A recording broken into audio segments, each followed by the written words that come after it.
Nakwento sa akin to ng mga lolo ko. Alamat ng santol. Oo. May 2 tao. Okay. Tapos sabi nung isa, Magkaibigan sila? Magkaibigan. Magkapatid? Magkaibigan. Lalaki. Malayo ang tinahak nila.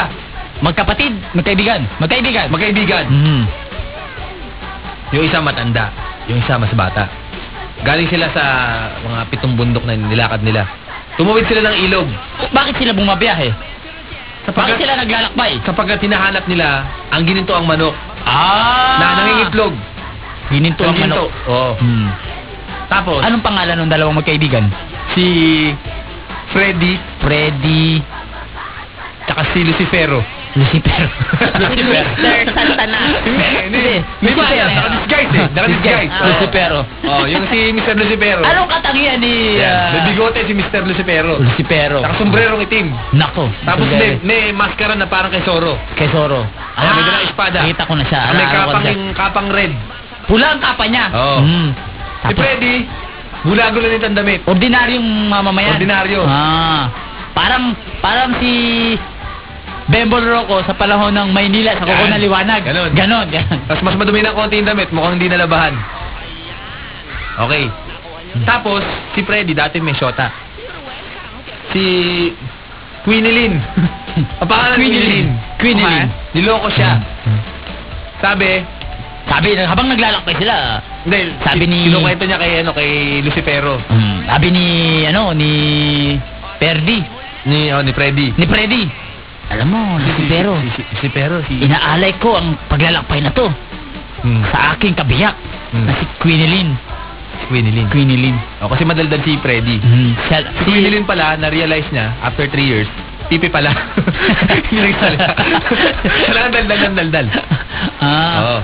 Quinilin, nahalata ko. Parang gano'n, ano? Oo. Parang sila. Dami ko na sinabi, wala ka pa sinasagot. Sumasign language. Ano ba, Quinilin? Ang tagal ko lang nanliligaw. Hindi pa ako sinasagot.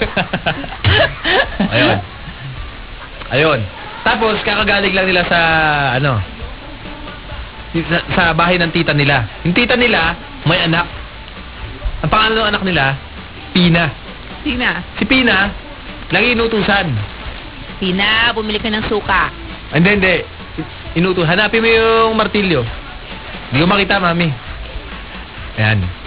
Hanapin mo yung sapatos ng kapatid mo. Hanapin mo yung kandado. Hanapin mo yung sapatos ng kapatid mo. Teka, Hanapin mo si Pilyo. Alam mo ba itong santol? Hindi. Kamag-anak. Kamag-anak na yung tita niya. Sorry. Side story. Sige. Ayun.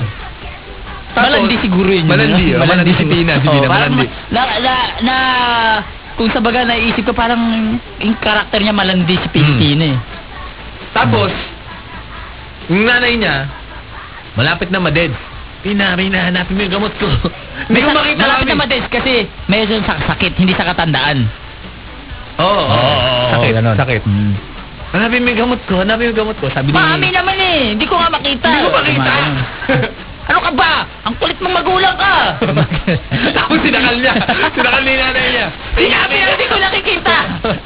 Naiintindihan mo ba ako habang sakal-sakal? Yung nanay niya, binigyan siya ng sumpa. Bago mamatay? Bago managutan yung nanay, sabi, sumpa ko, Pino! Hindi ka ba? Wala kang sasabihin! Diba sinasakal niya, dinidinan niya talaga. Yung thumb mark niya, nakadina sa may dito, yung pinakadun, ligita na leg. Sa ng Adam Sapol. Dinidin niya na yung thumb mark niya doon, 2 thumb mark. Pina, bago kita sumpa, hanapin mo yung libro ko ng mga sumpa. Hindi ko makita, mami, hindi ko makita. So yun, sobrang tamad pala talaga yung si Pina. Tapos sinumpa niya, nadami mata mo. Bago, tas nalagutan. Parang gano'n. Hindi, yung nanay niya nabuhay, kasi si Pina nadulas. Nabaksakan ng bumbilya. Ay, patay. Tapos nabasakan sa ulo niya. Namatay si Pina. Tumama sa yung puyo. Sa puyo, Tumama sa puyo. Hindi mo bagi ng ulo. So yung kinukwento niya yung kay Lucifero. Si Lucifero natatawa. Ayun. Okay. Tapos, si Pina nung nilibing, may tumubo na prutas. At mula noon, tinawag yung prutas na yun na maraming mata. Na pinya. Yun. Ginawa ring barong yun, ganyan. Ginawa ring lubid. Okay. Tapos, Tinanong ni, si Lucifero, eto na. Alamat na ng santol. Gusto mo marinig? O sige. Si... Habang naglalakbay sila at dahil ang kanyang dahilan ng paglalakbay ay hanapin ang gintong manok. Parang ibang kwento rin yung ginto. Oh, iba pa yun. Ito na yung alamat ng santol. Ito na yung climax. Sabi ni Lucifero, pare, anong prutas yun? Tapos sabi ni Freddy, santol. Santol. Hindi niya kasi alam yung prutas. Hindi makita. Hindi niya makita, Santol. Maaaring yung palaw na yun kasi tuliro si Freddy. Dahil malaki siyang problema. Tuliro naman. Oo. Yung asawa niya, yung si Tina. pipi niyang shota, Quinilin. Tapos, nirelay ni Lucifero, doon sa uncle niya sa ibaba. Baba. Ang tawag sa prutas na yan, santol. Mayday. Mayday. May bagong report. Sabi nga yun, ano yun? May na-discover kami dito na may bagong prutas. Prutas, malaki buto. Pag kinagat mo, pwede mo lunukin. At sa palagay ko, pero pag germs mo, lalabas yung buto. At sa palagay ko, meron din tayo dyan sa lugar na yan. Santol! Yun nga! Nagulat lang yung mga nag-interno. Nagulat. Naku! At yun, hinanap nila yun. Tapos, tumawag sila sa itaas para i-confirm kay Lord. Master! Nagkakagulo si Baba. Bakit? May prutas dito! Meron daw prutas na nakapareho dito, na na-discover nila. Wala pa dyan sa atin. Hindi pwede, ang konting prutas lang sa baba. Wala lang, sa baba lang yun. Kung meron dito, meron yan. Ano daw yun ganyan? Teka, sabi ni Master. Santol! At mula noon, kumalat na. Oo, yung prutas na yun. Ang tawag doon, santol. Doon sa Empiano, ang kanilang kinagigiliwan ay kumain noong punong yun at nilulunok nila ang buto bilang kaparusa ng kanilang mga kasalanan. Kumbaga sa sinihan, papasok ko sa sinihan, hindi popcorn, buto na santol. Nilunok. Yun. Ano na yan? Pag nag-date na kayo na, doon lang yung Empiano. Wala popcorn. At hindi nyo, walang nakalagay doon, bawal itapon ang buto. Tululunok. Sabi ni Boyet, ay ba't ano to? 2 kilo yung dalawa. Para kayo mga lasing. May tama na mga chonky. Kunto ka sa namin na rin. Oh my God. Paano to? 1 kilo dala ko.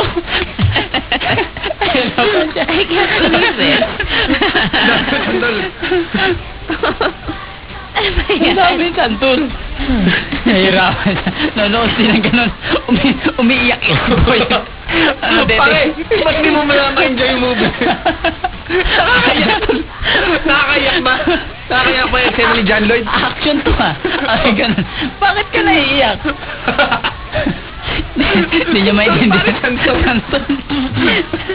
Nilulunok niya yung santol. Pumabara sa lalamunan niya. Lalo pa naman yung bangkok ng lalaking buto nun. Ako, isa lang, natatakot na ako eh. Isang ano lang na? Yung isang buto lang. Sabi ni Republika, ang haba pala ng alamat ng santol. Marami pa yun eh. Hindi lang namin kinuwento. Kasi naligaw sila. Bago sila umabot sa santol, naligaw sila. May humuli sila na tribo. Okay.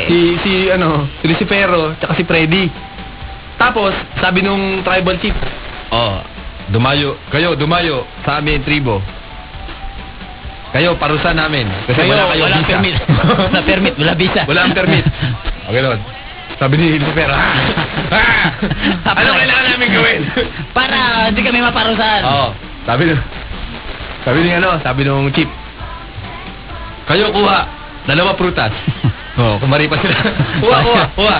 Siyempre si Lucifero, yun alam niya prutas, yun ang kinuha niya. Si Freddy muna nauna. Si Freddy. Kumuha siya ng ano bang prutas na maliit lang? Bayabas. Sabi ng chief, okay, Freddy, yan bayabas. Pasok mo yan. Suksok mo. Sa wepak mo. Sabi ko si Freddy. Ay, it's unfair! Tapos, suksok mo, kundi, pugot namin yung ulo mo. Oh, pugot ulo! Susok sa wet pack! Suksok. So, dinaksak sa'yo, suksok na. Tuwad na lang siya, pinasok. Tapos, Ba't may tumutuwad na? hindi, kasi wet Oo. pack eh. Yun ang Okay. kaparasahan eh. Papasok Okay, yung okay. bayabas eh. Oo, tapos natawa-tawa, bumuhit niya. Sabi, oo. Kami suksok bayabas sa yung wet pack. Ba't ka natatawa? Kasi nakita niya si Lucifero. May dala. May dalang durian. Aray ko. Ayun. Pero si Pero, ay matibay naman. Kaya ano pa sila, nakapangabayo pa sila.